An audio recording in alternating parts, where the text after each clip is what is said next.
योगा शिष्य करने का अर्थ हुआ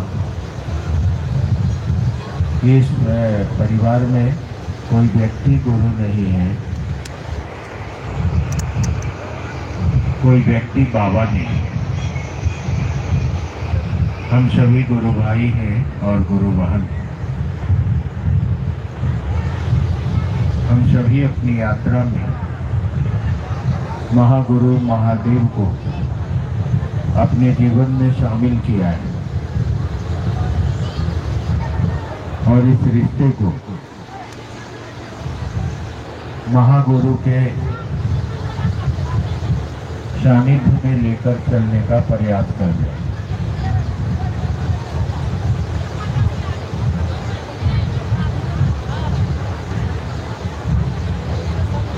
कृपया थोड़ी देर के लिए आप शांति बनाएंगे, नहीं तो आने का कोई औचित्य नहीं होगा। मेला की तरह आएंगे और भीड़ की तरह जाएंगे। कृपया आप सभी से आग्रह है कि हम लोग कुछ बातचीत करने आए हैं, तो जब तक आप शांत नहीं रहेंगे तब तक इन बातचीत का प्रभाव आपके मन पर नहीं हो।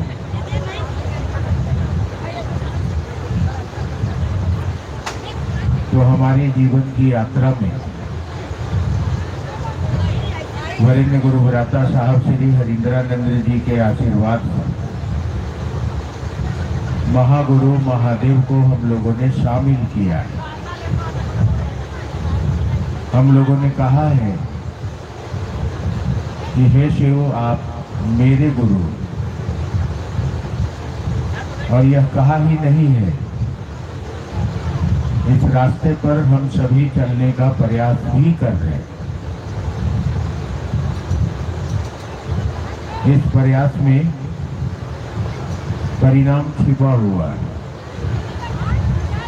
किसी भी कार्य को करने का व्यक्ति जब प्रयास करता है तो प्रयास ही परिणाम में बदलता है। शिव जगत गुरु है, आदि गुरु है, महागुरु है, मगर हमारा सौभाग्य है मृतलोक पर पहली बार वह महागुरु महादेव हमारा गुरु हो रहा है। जगत में गुरु शिष्य के परंपरा का प्रारंभ आदि गुरु महागुरु जगत गुरु के द्वारा किया गया है। आपको मालूम है, पता है, यह जगत उस परमात्मा के इच्छा का परिणाम है और इस सृष्टि में कुछ भी होता है तो परमात्मा के इच्छा के अनुरूप होता है। सृष्टि कर्ता भी शिव है और गुरु भी शिव है। पुस्तकों ने उन्हें आदि गुरु कहा है। वेदों ने कहा है, तुम त्रिभुवन गुरु वेद बखाना। पुराणों ने व्याख्या किया है कि जब स्वयं ब्रह्मा और विष्णु को मोह पात्र में बांधा था, तब शिव आकर उन्हें ज्ञान दिए थे और तब शिव के गुरु स्वरूप की आराधना इन लोगों ने किया और श्लोक कहा, शंभवे गुरवे नमः। यानी शिव तो आदिकाल से गुरु पद पर अवस्थित है। मृतलोक पर जितने भी देवता आए चाहे वो राम आए हो, मनुष्य के शरीर में कृष्ण आए हो, राम का युग हुआ हो, महाभारत का युग हुआ हो या रामायण का युग हुआ हो, पुस्तकें गवाह हैं कि भगवान राम को भी जब गुरु की आवश्यकता पड़ी है तो उन्होंने वशिष्ठ और विश्वामित्र को गुरु बनाया है। और वशिष्ठ और विश्वामित्र भी शिव के शिष्य हुए हैं। स्वयं कृष्ण, जिनको विष्णु का अवतार कहा गया, उन्हें भी जब मृत्युलोक पर गुरु की आवश्यकता पड़ी है तो उनके गुरु उपमन्यु हुए हैं और उपमन्यु के गुरु शिव हुए। शिव सुरासुर पूजित हैं। राजसों के कुल गुरु शुक्राचार्य के गुरु शिव है। देवताओं के कुल गुरु बृहस्पति के गुरु शिव है। इसीलिए पुस्तकों ने शिव को आदि गुरु कहा। शिव के शिष्य के रूप में परशुराम, बृहस्पति, फिरिंगी, दधीची, दुर्वासा आदि 120 लोगों के नाम उपलब्ध हैं, परंतु वह जगत का गुरु, जन जन का गुरु शिव आज तक नहीं हुआ। सदगुरु से लोगों ने अपना काम चलाया, मगर जगत गुरु से सानिध्य यह मृतलोक कभी प्राप्त नहीं किया। आज कलयुग का समय चल रहा है। चारों तरफ मानवता शर्मसार हो रही है, मानवता पशुता में बदल रही है। तब एक महामानव का प्रादुर्भाव मृतलोक पर होता है, जिन्हें हम लोग वरेण्य गुरुव्राता हरिंद्रानंद जी के नाम से जानते हैं। और इन्होंने अपने जीवन में अनेकों अनेक साधना तपस्या किया।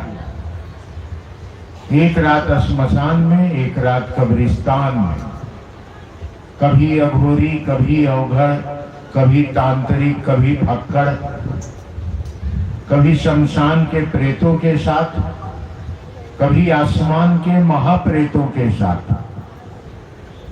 और साधना करके जब इन्हें कहीं कुछ नहीं मिला, तब अंततः अब वह जगत गुरु शिव जन जन के गुरु के रूप में उतरने को आतुर है। वर्ष है 1974, स्थान है आरा का गांगी श्मशान। अब वह जगत गुरु जन जन का गुरु हो रहा है।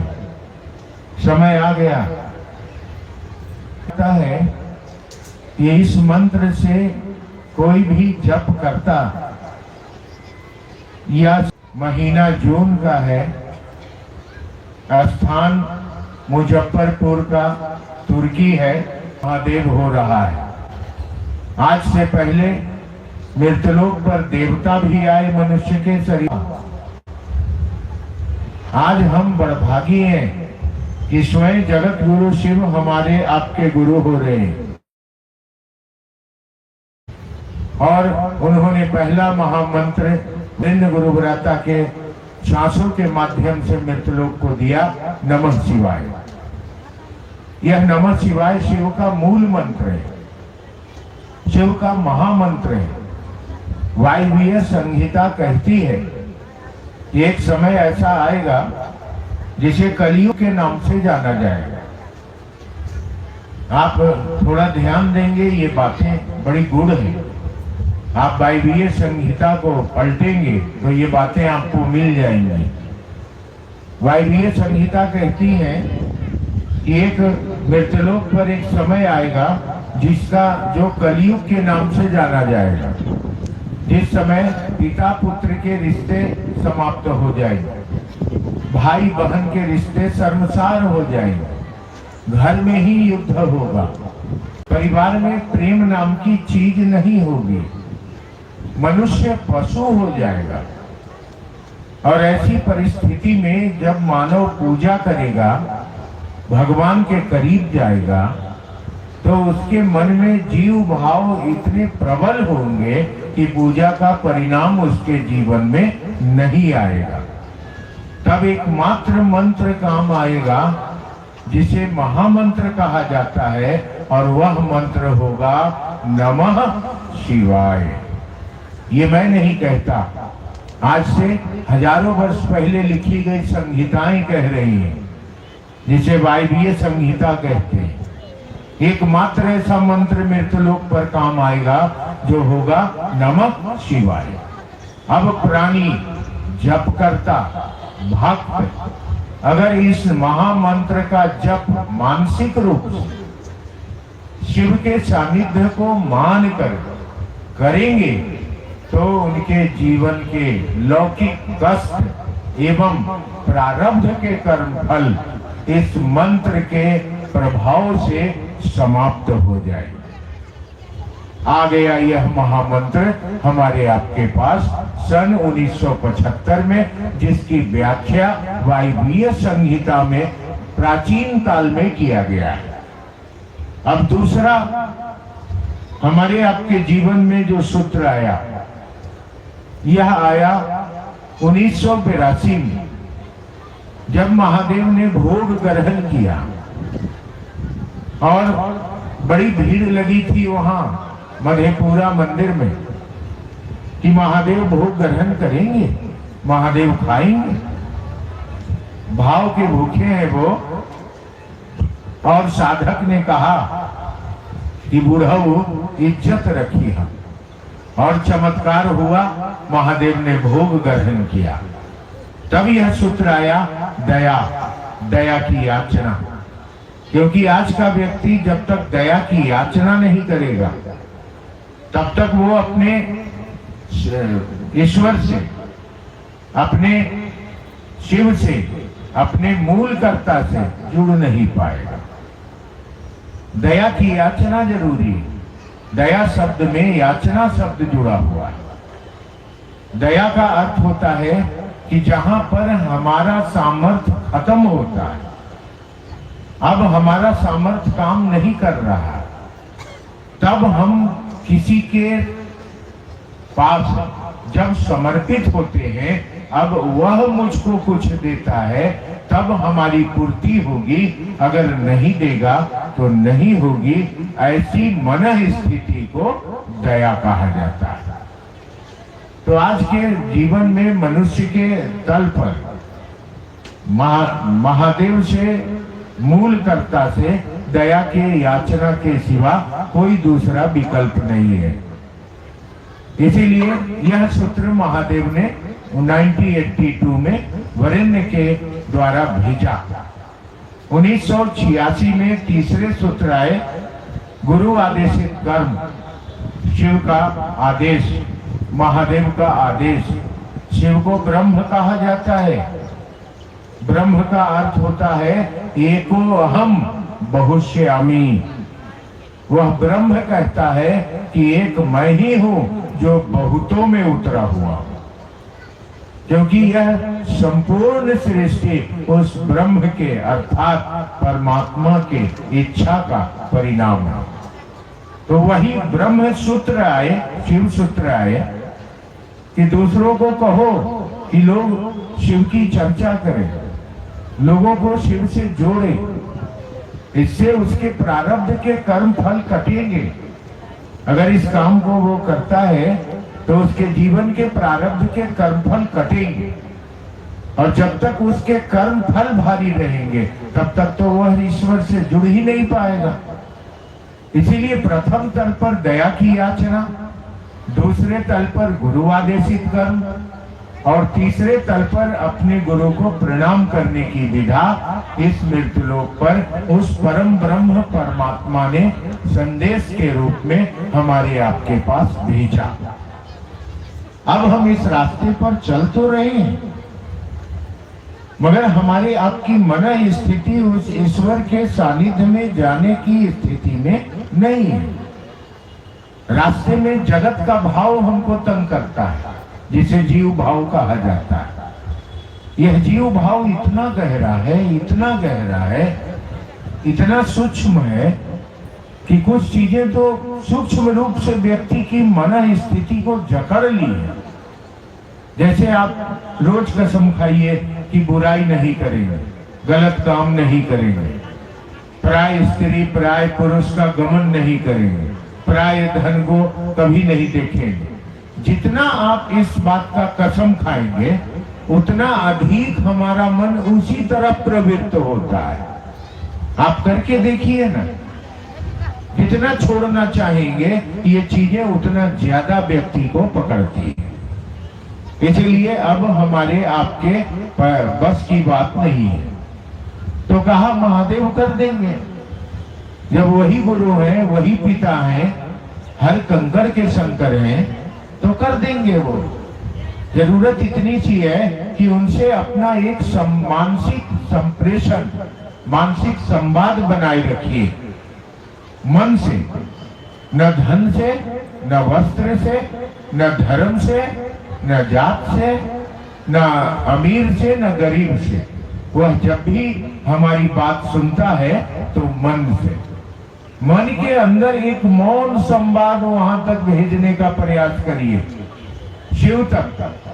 क्योंकि शिव शरीर नहीं है, वह शिव परमात्मा है, ईश्वर है, परम ब्रह्म है। और परम ब्रह्म तक हमारी आवाज इस मुंह से निकली हुई शब्द नहीं जा पाएगी। हमारे मुंह से जो शब्द निकलते हैं वह शरीर और जगत के लिए है। हम बोली बोलेंगे तो जो जगत में शरीर में है उनको सुनाई देगा, लेकिन वो तो अशरीरी है, वह तो परमात्मा है, तो हमारी आवाज कैसे सुनेगा? तो कहा मुख संवाद प्रेषित करो, मौन रूप से बोलो, मन ही मन कहो। इसके लिए अगरबत्ती प्रसाद की जरूरत नहीं है।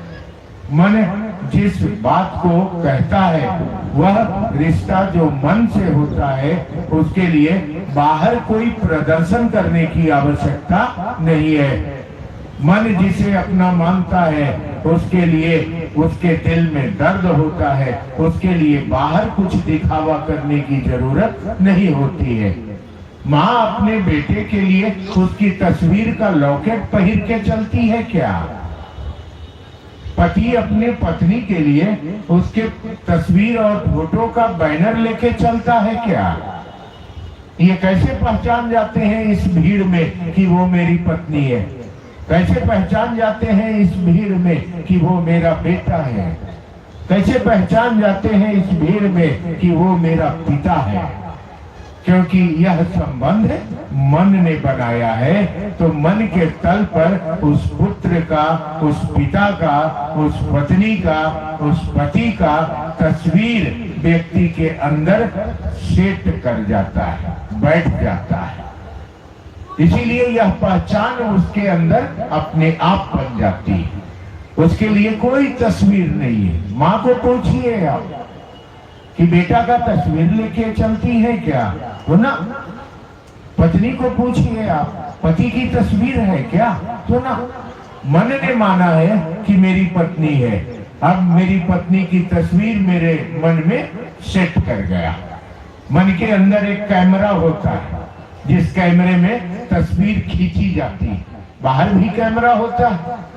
अभी सैकड़ों मोबाइल के कैमरे चल रहे हैं यहाँ, जिसमें बाहर की तस्वीर कैद की जा रही है।